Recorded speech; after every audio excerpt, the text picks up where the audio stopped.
Malaky toko faharoa. Ary ankehitriny ry mpisorona dia ho aminareo izao didy izao. Raha tsy hiaino na handatsakam-po ka hanome voninahitra ny anaraka ianareo, hoy Andriamanitra, tompony maro, dia alefako hamela anareo ny ozony ka hozomiko ny tsodrana ataonareo. Eny, efa voahozoko sahady izany, satria tsy nandatsakam-po ianareo. Indro, asiako teny mafy ny voafafinareo, ary ho fafazako tendro roa ny tavanareo, dia ny tendro roa avy amin'ny andro firavoravoanareo, ary ahilika miaraka aminy ianareo, dia ho fantatrareo fa nampitondra izany didy izany aminareo aho, mba haharetan'ny fanekeko amin'ilay vy, hoy Andriamanitra, tompony maro. Ny fanekeko taminy dia fiainana sy fiadanana, ary nomeko azy ho fahatahorana izany, ka dia natahotra ahy sy nangovotra teo anatrehany anarako izy. Ny lalan'ny fahamarinana no teo ambavany, ary tsy mba nisy tsy fahamarinana teo amin'ny molony. Tamin'ny fiadanana sy ny fahitsiana no niarahany nandeha tamiko, ary maro no nampialany tamin'ny heloka.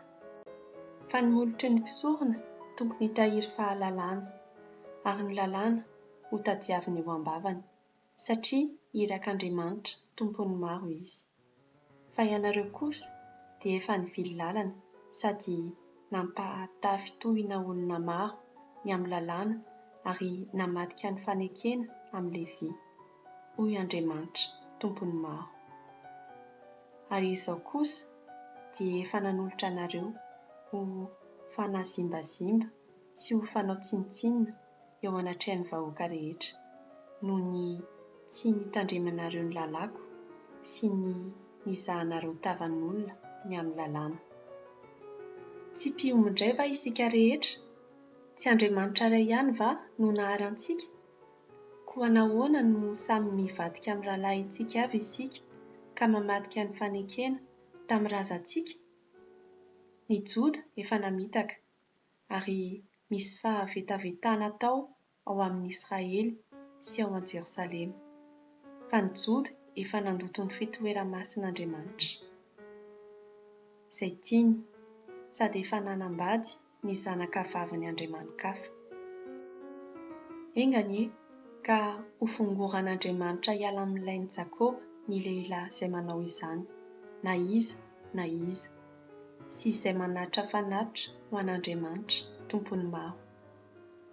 Ary faharoan'izany dia izao koa no ataonareo: saronanareo ranomasy sy fitomaniana ary fiseitona ny alitaran'Andriamanitra, ka tsy mba jereny intsony ny fanatitra, ary tsy handray fankasitrahana avy amin'ny tananareo izy. Nefa hoy ianareo, nahoana?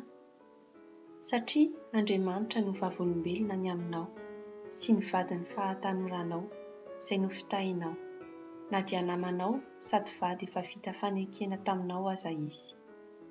Moa tsy nisy anankiray nanao izany va? Nefa mbola nanampanahy ihany? Fa inona nefa no tadiavin'ilay anankiray?